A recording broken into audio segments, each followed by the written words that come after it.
KOI TV Live, welcome. Wednesday night, 9:15, Central European Time, +1. Q&A, maybe some KOI of the week, and I can show you and do anything for you, as in testing water or anything. Q&A, so please write your questions in the top chat. Can do that in English or in Dutch.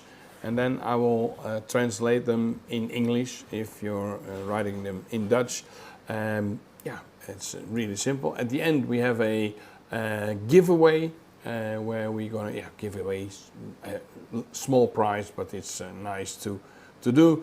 The English live stream is always a bit less crowded than the Dutch live stream, but later in the week many people are watching this episode, so that's why we continue this really nice 45 minutes to an hour live stream.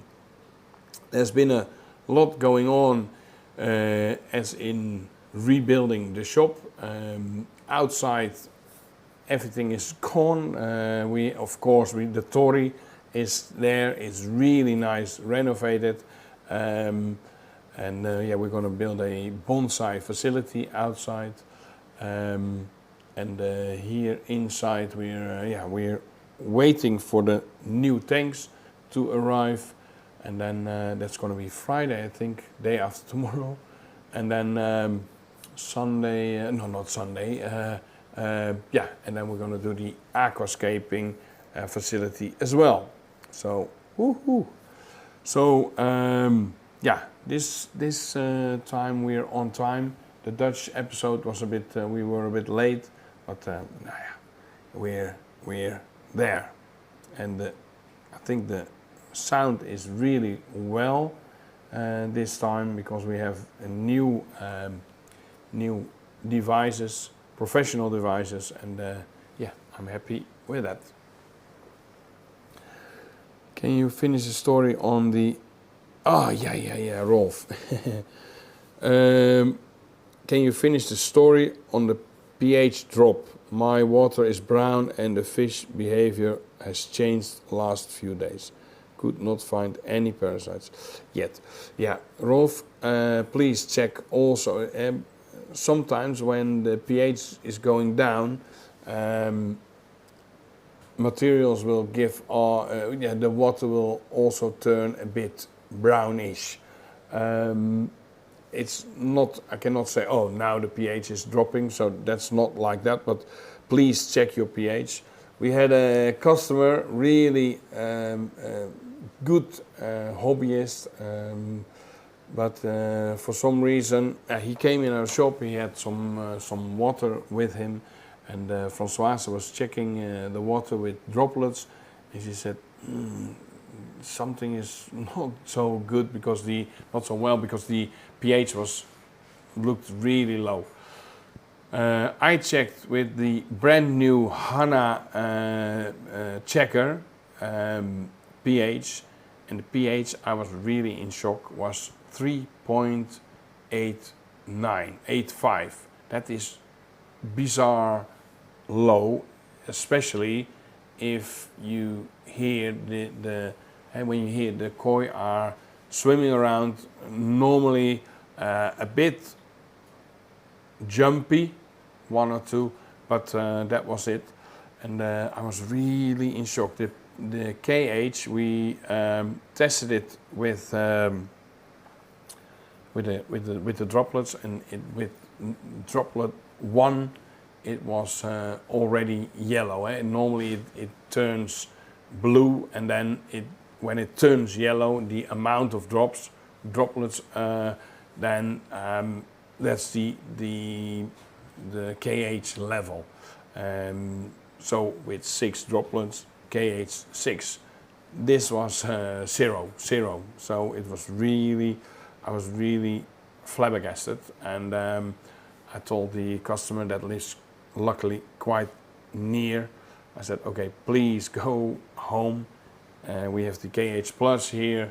put it in the water, of course in segments. If you put in a lot at once, the koi don't like big changes. The reason they can handle the 3.85 is that it was not like a pH crash, but it was going down really slowly, and that is also when the pH would go really fast up again, it would be really dangerous. So I said, okay, bit by bit, and now he is on 7.3 again, so that's really good, and the fish are doing well, swimming around still, so happy to be able to save those koi. He has quite a few Asukari koi from the Asukari project, a beautiful Goromo from Maruju. He has a Sanke, it's beautiful, also beautiful. So, and he has also but that it was not in the tank, but also at Beppu he has a Asukari koi. So I'm really happy these are still alive. So check that, and it's really good you say I cannot find parasite yet. Maybe there is something like Costia, which is really sometimes just on the size of a €1 coin. You can find a lot of Costia, and on the rest of the koi almost nothing, or nothing to almost nothing. So yeah, be careful with that. Can be a bacterial problem, but yeah, check it. I have a new Hanameter nitrate, red color, and the water is red every time. I use it at the end of the time, 15 minutes. Results are sky high, and my pond is crystal clear. What's wrong? I think the nitrate is wrong. We don't sell the red ones. We like to sell we sell the green ones, because these are more, for me it's more accurate, but the red ones also work. Yeah, so the nitrate is really high at the moment. Please check what you could do. I don't know what the amount is, and I also don't know what the maximum on the red one is, but on the green one it's 200.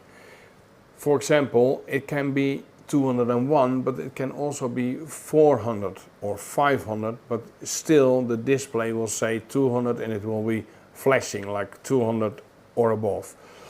If you're adding bacteria, the bacter power, for example, or if you're doing anything and the level goes down from 500 to 201, still you have the same result on your display. Then you might think, oh, this is not working at all. But the matter of fact, you're all halfway on the going to the good side of the measure of the checker. So what you could do is take 50% of your tap water and 50% of pond water, and then the result of that, you can double it. For example, if with the green ones, if you have let's say 150, then you know the actual value is 300. So you can see, okay, now I'm at 300, and then you know what's happening the next time. So that's a really good trick to see what's going on. And you can also check, for example, at the end of your filter line, if it's in your pond 150, and you do the same at the end of your filtration system. If it's 120, you know the filtration system is working, but it takes a while. And you can also, if you don't trust your meter, please check with only tap water, so you know if the meter is doing okay, is okay. What are the ideal pH and KH levels in your koi pond? The pH is ideally is 7.2 to 7.4. At that level, the ammonia it's really difficult to get to exist. But in most of the times, because of feeding, because of aeration, the pH will be a bit higher. For the pH, it's important to be at least above 6.5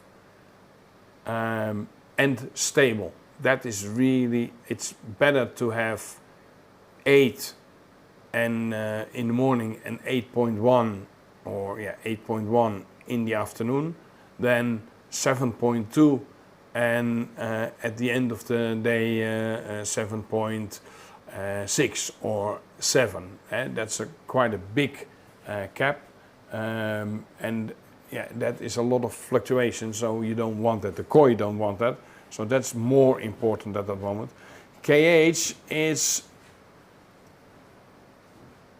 it can be really low. Sometimes at people they have 2 or 3, and they do it with a reverse osmosis system, for example. And they have 2 or 3, but you have to monitor your pH, because the chance of having a pH crash is much higher when the KH is really low. There's no buffer anymore, so there's a possibility the pH will fall down. And then you have to, when you have a controller, so a device that measures the pH and can activate, for example, a pump that will put in KH plus in the pond, or do more refreshment like that, then it's okay. But so KH can be between 2 and 12, 15 even, no problem.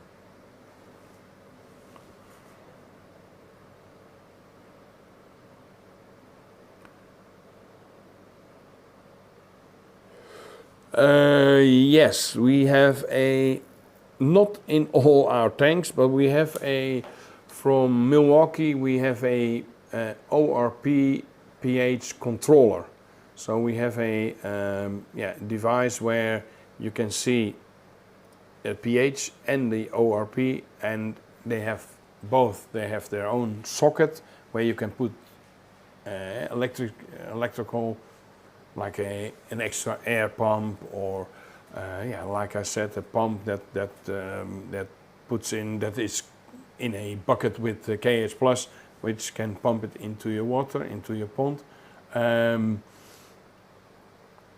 These, we have continuous, and in the other things we measure it once a week. Once a week we go to all the things, and what we do is we just we have a bucket, put it in there. So each tank has its own bucket, and we put the probe in there, and then check it, and then so we can check it quite quick, instead of having the same probe. If you put it in the tank, the water will go from one tank to the other, to the other, to the other. We don't do that.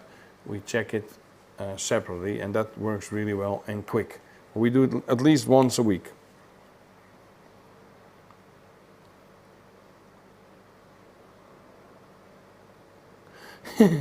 Rolf is saying, I'm going to test now.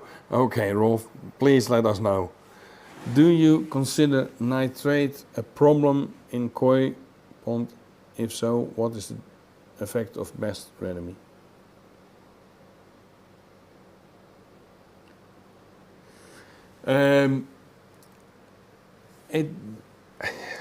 If you rinse enough, 10 to 20% per week, I don't consider, I must not say it out loud, but I don't test the nitrate that much, or sometimes never. In those small things, never.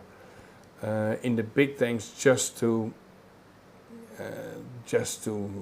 be sure.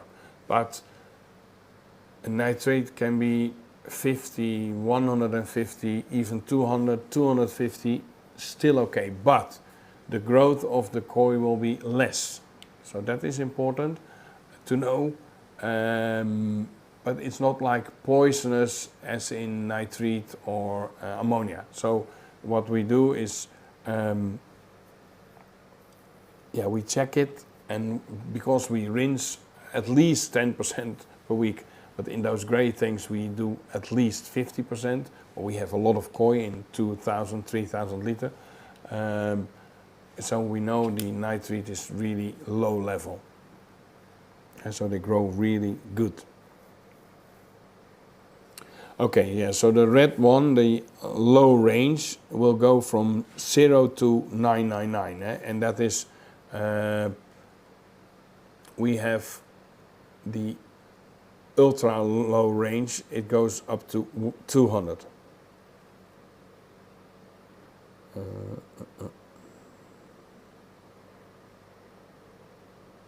Yeah. What's a better, a high flow over the filter media or a lower flow of water, in my case, moving bed? Garrett, not too much high, not too high flow.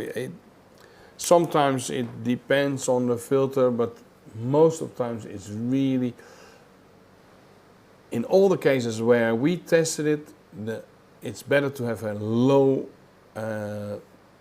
flow in your moving bed. In the old XXL tank where we had a moving bed filtration system, 1200 liter moving bed, and not the water, but 1200 liter and 1200 liter moving bed, medium. It had about 12 ton per hour, 12 to 13 ton per hour. That was really the best result. So that's really not a lot of water for such a big filtration system. Especially with moving bed.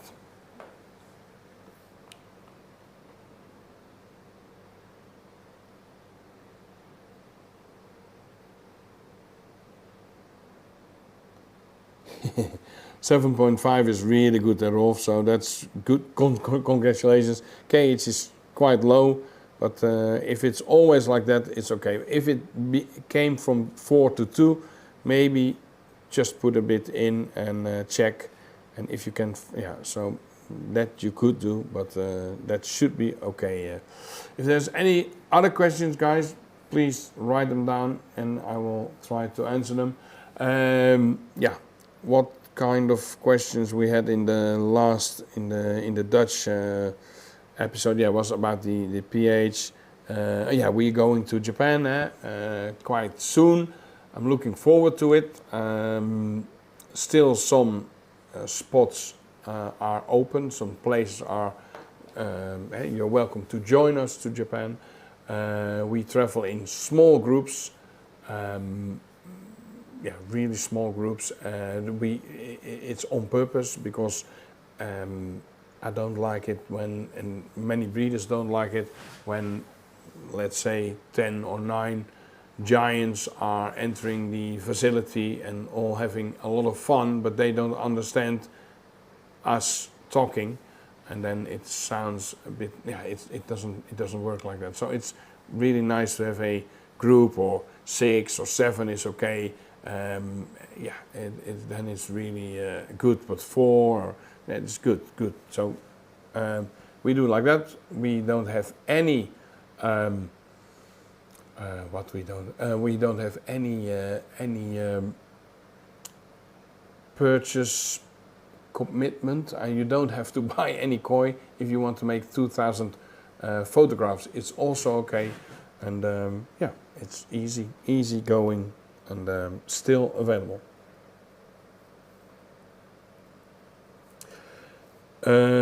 what are the benefits of using reverse osmosis for the koi keeper? It's nice you're asking, because in England,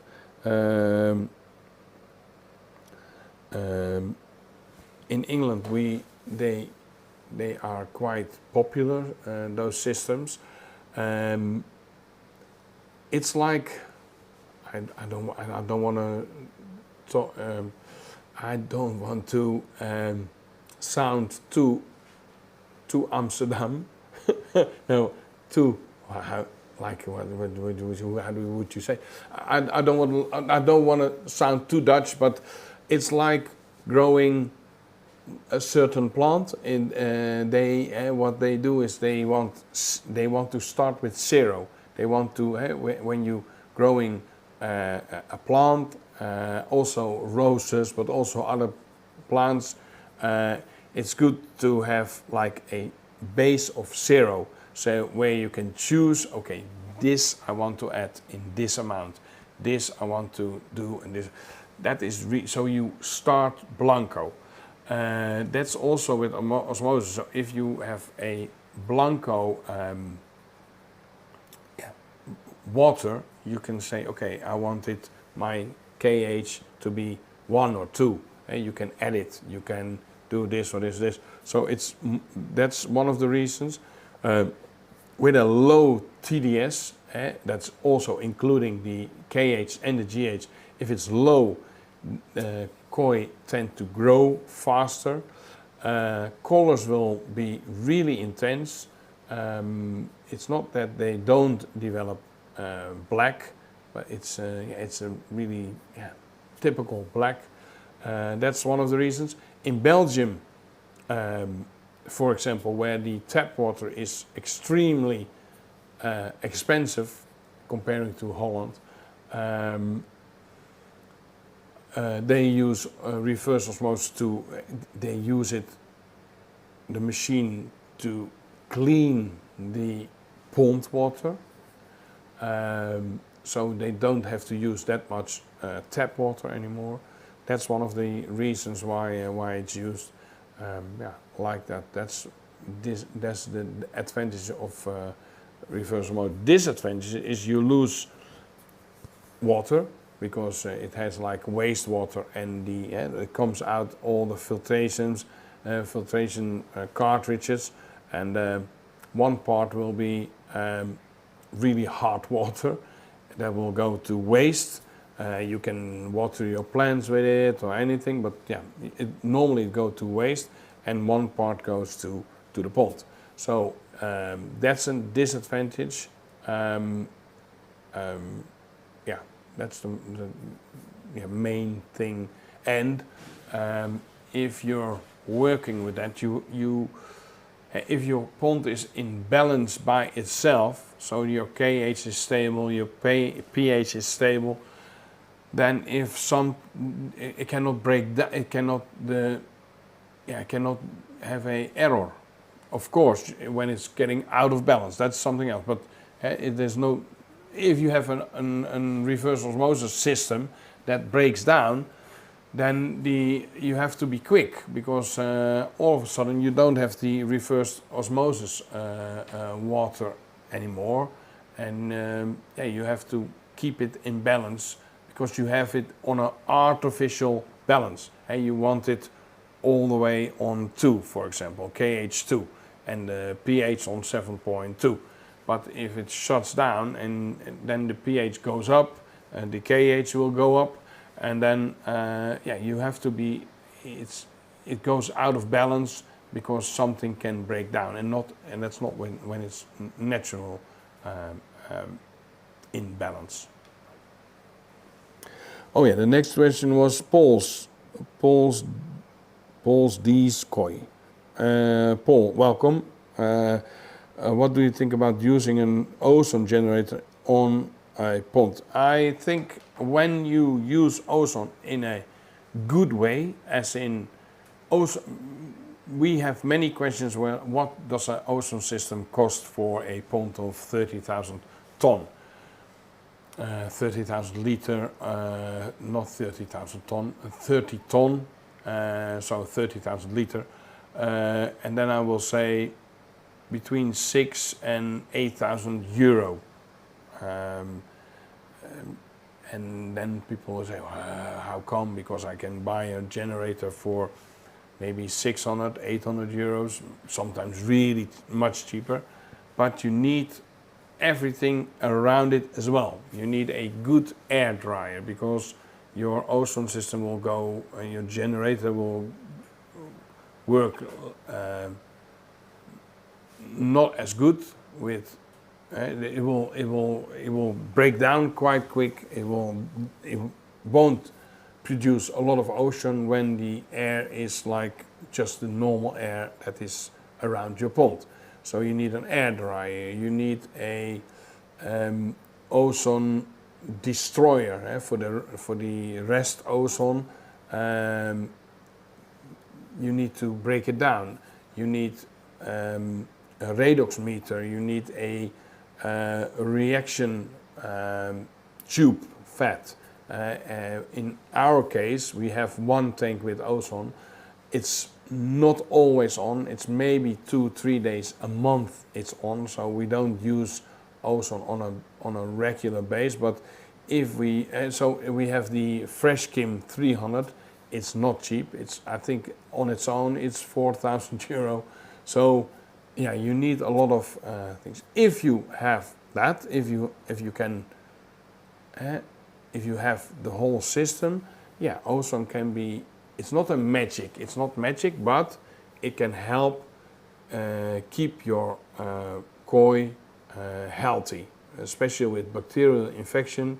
It really can help a lot.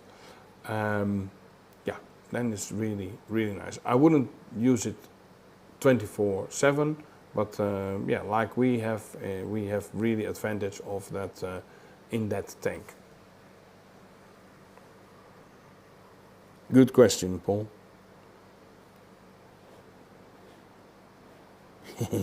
Vincent asked me, what are you going to do with the polydarium segment? In the Dutch live stream I showed just the beginning. Maybe I'm too quick, too enthusiastic, but we're gonna make a really small segment where we have where we can control the temperature. There we gonna make a aquascaping polydarium, not terrarium, but especially where we can rebuild a piece of nature, like really scaping. I like that a lot. It's been I did it for many years together with Niels, my brother, and Françoise. She is a really good florist. She can arrange. Yeah, she's a teacher in that, and she's really. She doesn't know, but she knows, I think. But she's really good at it. So we're a team where we're gonna make tanks for people with the whole feature. Many people think, oh, I want that also in my room or in my living room or in my office. And we're gonna build complete tanks for people, but also we're gonna provide them with special rocks, really the good rocks, the really nice shapes. We're gonna produce an own soil by our own brand. The tools, the lighting, it's gonna be really fantastic. And it's gonna start really small with maybe 9, and then on that side, let's say 18 tanks and 2 or 3 polydaria. And we're gonna, yeah, we started 27 years ago. I started with Case. It's study mate of me, study friend. We started in the small greenhouse, just where the big tanks are now, and we started with breeding poison arrow frogs. So we know how to do that, and we're gonna get the most, really the special ones. We're gonna provide for people. We're gonna Also the shrimps, we're gonna do the really good ones, really nice pattern. We're gonna we provide as well. So not a big store at this moment, but really specialized. And we have some other facilities. So if someone wants like discus, for example, we can provide them for them, and also again the number 1, 2, 3, for example.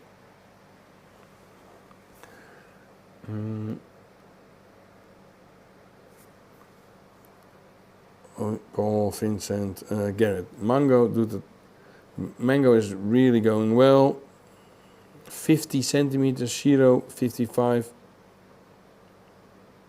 He had some starting up problem, but the mango, Garrett bought a mango that was maybe 35, then now 50. It's not that long ago he bought it, and he had a beautiful Shirutsuri from Omasako, from the Azukari project.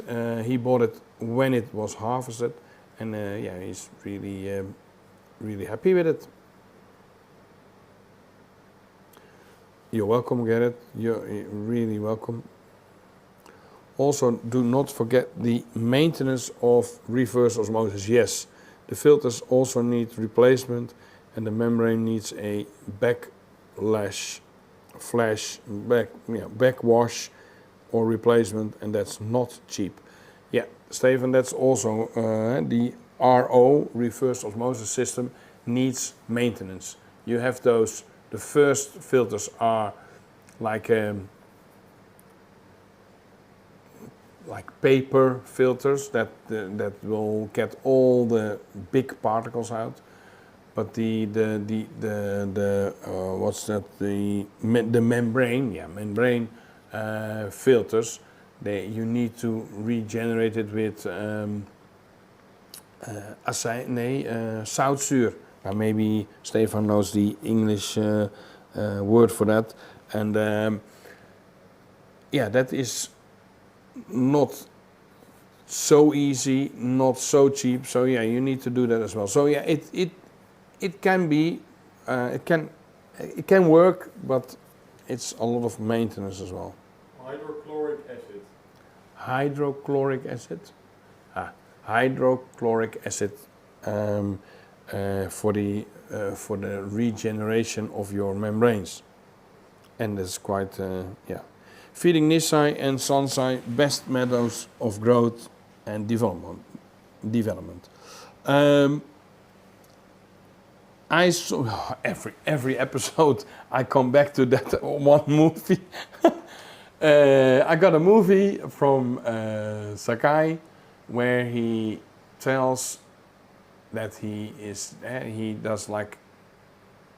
keeps the koi, his big koi, young big koi, 24 degrees, 2 weeks, 2 weeks, 22 degrees, 24 degrees, 22 degrees, as long as he can keep up with the temperature outside. That is helping a lot.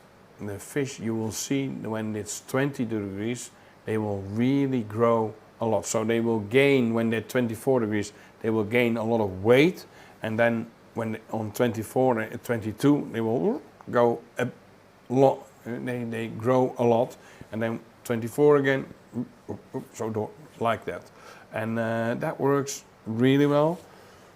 It works really well if you feed them many times a day, but the same amount as you would feed them 6 times a day. So you can feed them, like, let's say 12 or 15 times a day, but not too much, but the same amount, just 1 or 2% of their body weight. And you will notice that the first 2-3 weeks you think, what is the difference between that tank and that tank? I feed them by hand 3-4 times a day, and these are getting 8 or 12 times a day.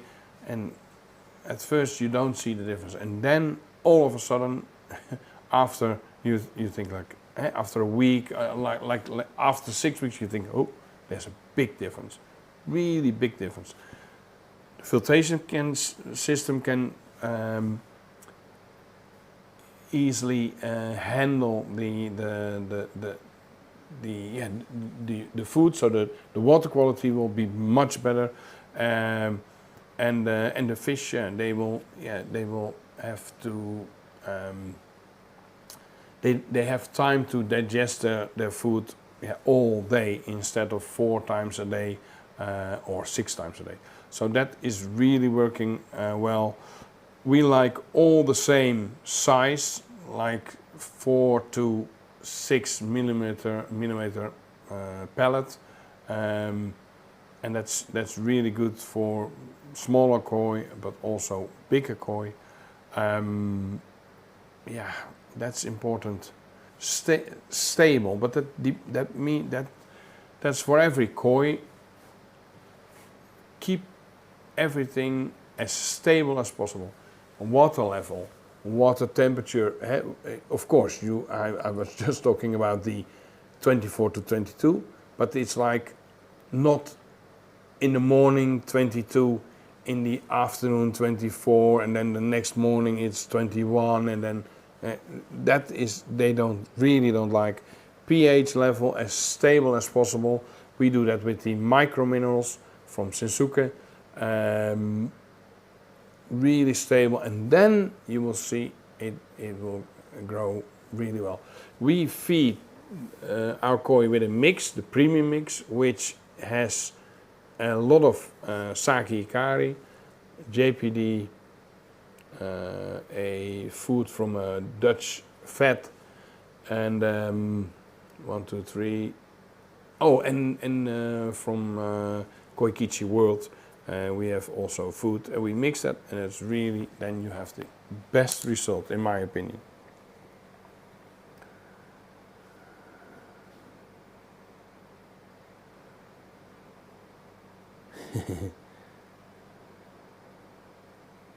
Shall we try another koi of the week?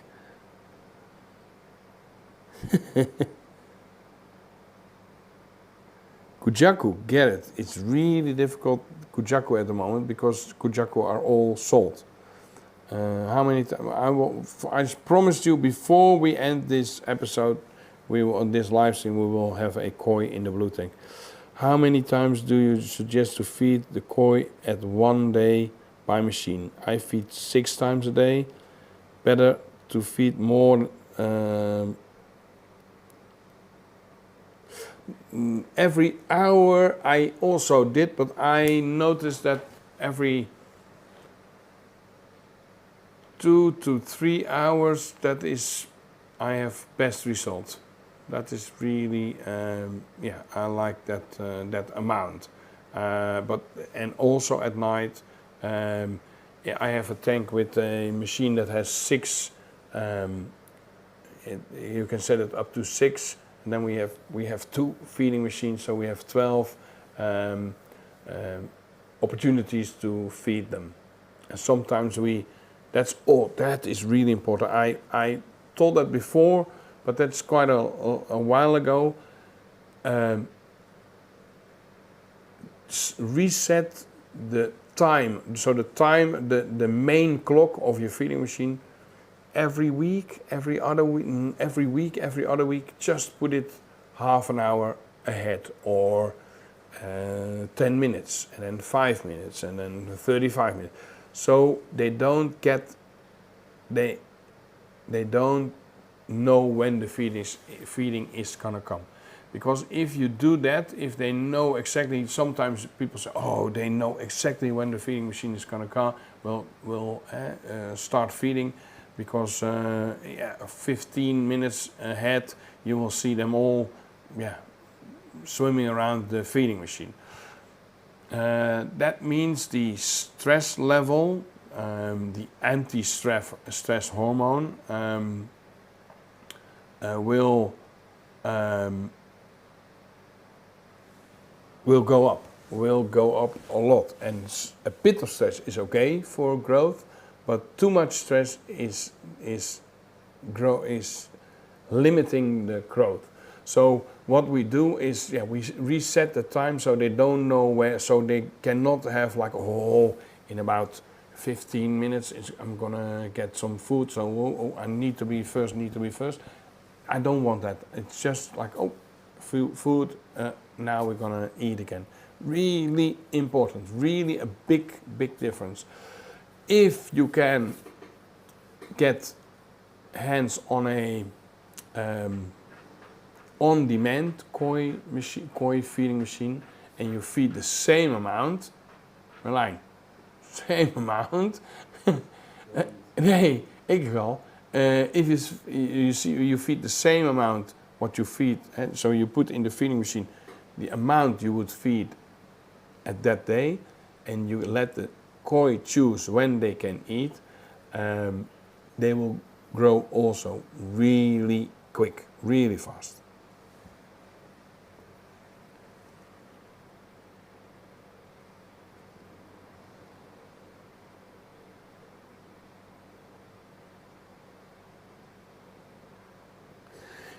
What, sorry? If you have a feeding machine where you can only 6 times a day use a timer to power up the feeder, that way you can feed as many times as you want. Not in all cases, I think, Stefan. I know what you mean. Sometimes for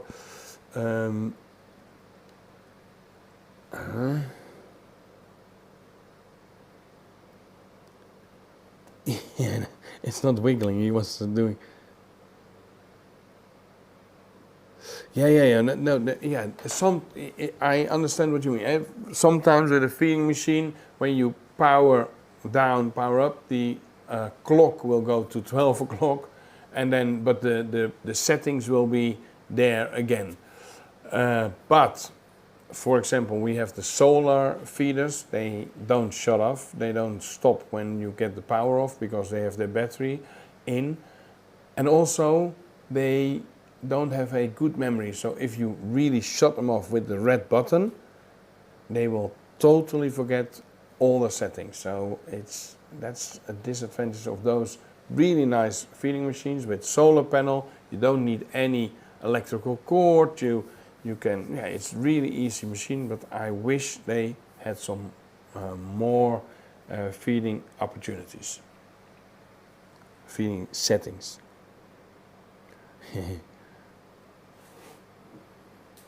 And is it better to feed the koi with only floating food or floating and sinking?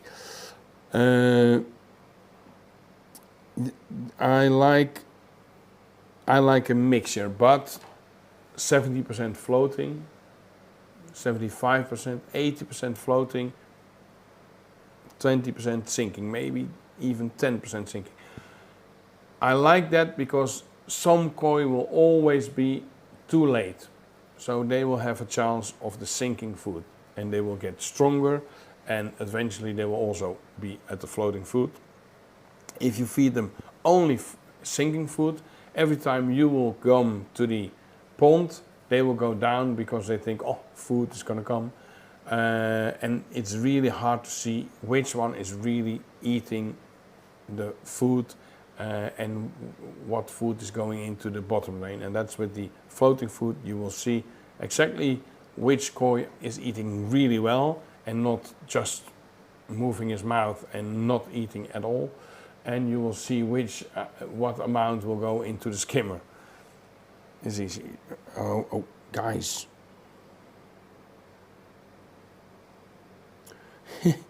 What's the CET koi association? That's one of the, like you have single koi, CET. CET is like I think the judges must not be commercially, cannot be, this normally is by judging by hobbyists. And it's like they have their a bit different sizes, a bit different categories, like that. So that is like a koi society. Saturday. I like it. I must say I like it also because it's in many times you have the feeling there is less chance of having KOI show or results being set up.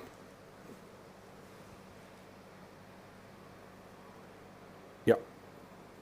ZNA is hobbyists, Sinkokai is breeders and dealers. Yes. Yeah, and it's like I said, it's a way of. Let's find a nice KOI. Let's first find my flip flop. Yeah. Oh, other way around. Merlin is gonna get the camera ready. Nee, En eigenlijk klaar, maar dan moeten we even die microfoon uitzetten en dan hierop zetten en dan weer aan. Ja. Dus we horen je even niet. Yeah, okay, we're gonna shut the microphone off for a short while, and then we're gonna connect it to the other camera, and then we're gonna see 1, 2, 3.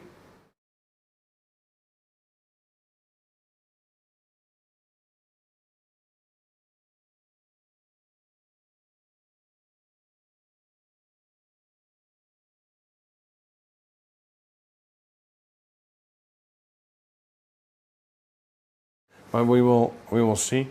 Let's find a nice. Let's find a nice KOI. Yeah. Okay. Let's go. Be careful with the internet cable. Yeah. This is ready.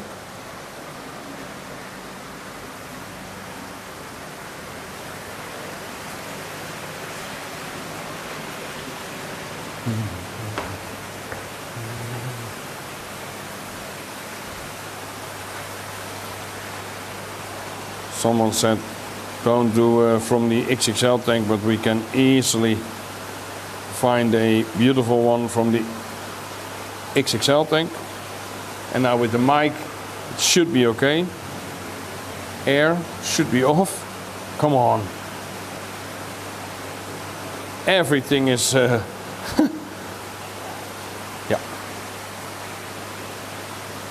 Now it's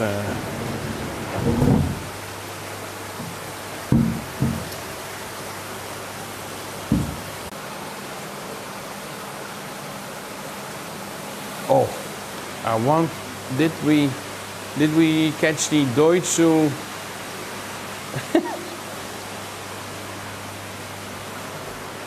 It was really not that big, but I cannot remember if we caught it last time. So maybe many people think I'm getting. Maybe we already got it.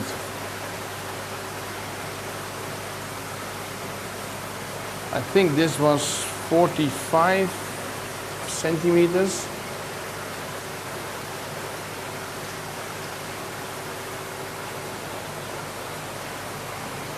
The Jinden Oshiba is not in the tank anymore.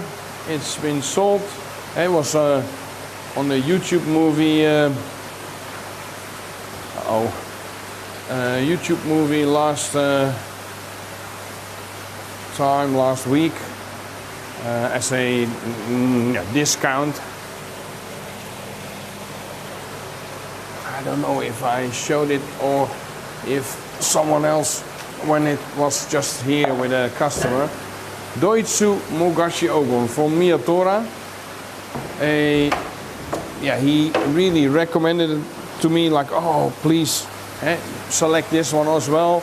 I know you're a fan of Doitsu, Mugashi Ogon. This is Doitsu.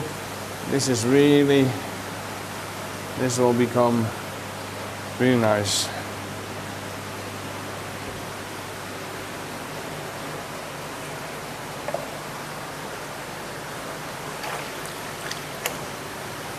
(43), let's say 43 centimeters. It was when it arrived in Holland. That was somewhere in January.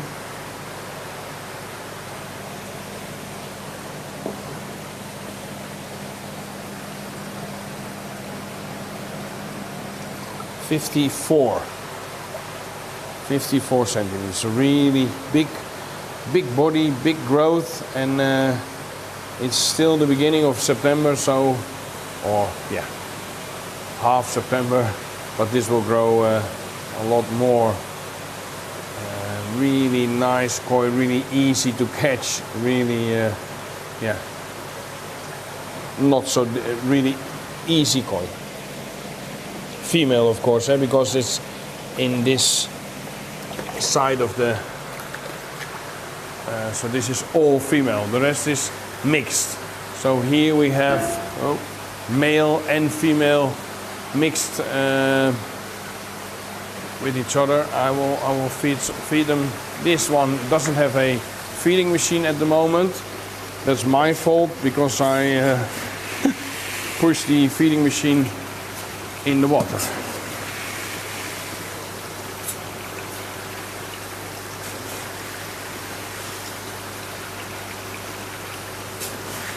This is really, yeah, when they start it's gonna be fun.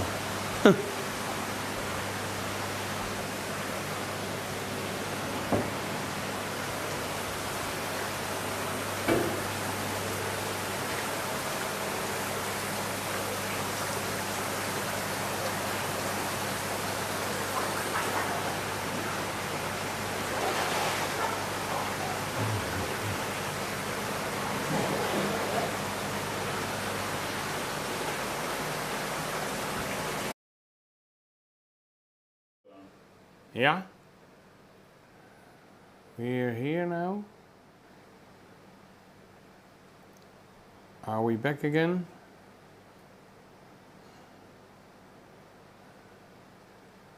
I hope you will see what's going on. I don't know. Yeah. Now we're on again. Okay. Yeah, we're gonna do the live chat. The night bot. I'm gonna refresh it.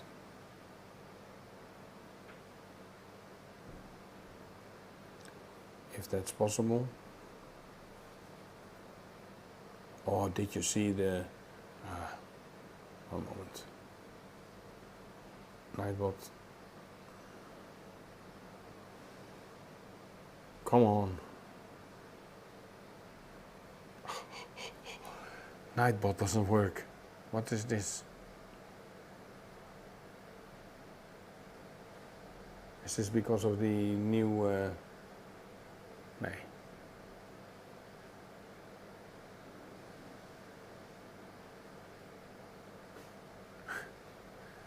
Ai.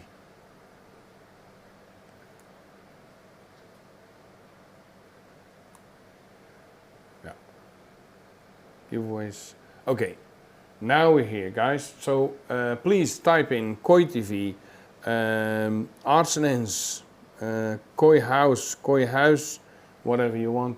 Please put it in, and I will show you. In the meanwhile, I will show you this beautiful Hoshikin Yonsei Showa, Kindai. I think it's Kindai Showa, really particular mask. I like it a lot, and yeah, I like this koi a lot. And we bought it together with another dealer, Wim from Koi Kerhoeksewaard. Of course, this will be in Holland beginning of next year, and it will swim at this shop, I think. But yeah, we did this together. Sometimes we do those projects. We like to join in together. We have a beautiful kohaku at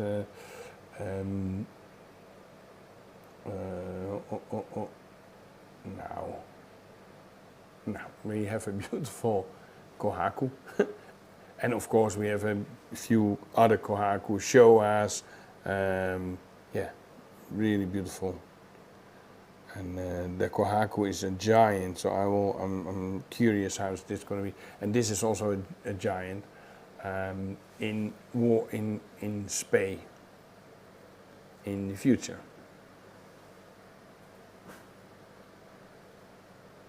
Yeah, okay, let's go to the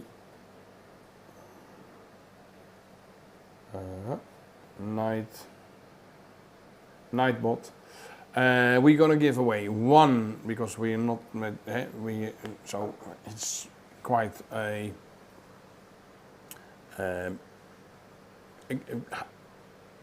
good price. The propolis, I think the only biological propolis I know of, and this we tested a lot. There's a big difference between if you have 10% propolis, 90% alcohol, or 11%, or 13, or 14. We have a special mix, propolis, and it really helps with repairing wounds, but also to get the koi vital again. So we also spray this on, not a lot, but if you have a koi that is not really vital, just put some pellets with the propolis, try to feed it to that particular koi, and it will get a really big boost. So we do some pellets or just a piece of bread, and then put this on, and it goes really well. Okay, this is we're gonna give away to DJ Smee. DJ, please let me know where I have to send this. Congratulations, where I have to send the propolis. This is new in stock again, and so we had, of course, from last batch, and this is really made 10 days ago. So really nice. Please let me know where I have to send this, and I hope you will enjoy, or your koi will enjoy this propolis. Okay, see you next week. Yeah, next week we will be here in Holland still, and I hope to see you then. I hope I can show you some extra rebuilding in the shop, and and maybe some over there. So hope to see you next week. Don't forget to subscribe if you're not a subscriber yet. It's for free, and please thumbs up for this movie. It means a lot to us. Thank you very much. Bye bye.